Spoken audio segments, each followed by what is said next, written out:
নমস্কার বন্ধুরা, চলে এলাম আবার একটা নতুন ভিডিও নিয়ে। তো আজকের ভিডিওর টপিক কিছুই সেরকম নয়।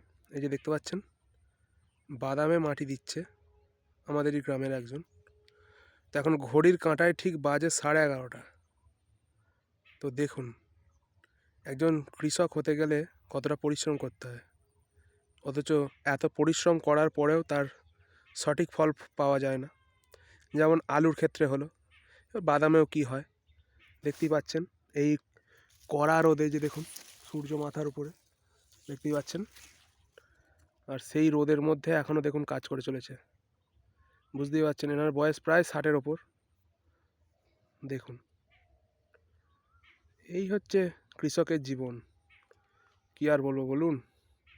এটা আমিও মাঠে ছিলাম, হঠাৎ মনে হলো যে এটা আপনাদেরকে দেখানো উচিত, যে একটা কৃষক কতটা পরিশ্রম করে, পরিশ্রম করার পরেও তার সঠিক মূল্য সে পায় না। তো এতটুকুই দেখালাম। যদি ভালো লাগে লাইক করবেন, ফলো করবেন, শেয়ার করবেন, সাবস্ক্রাইব করবেন। নমস্কার, ভালো থাকবেন সকলে।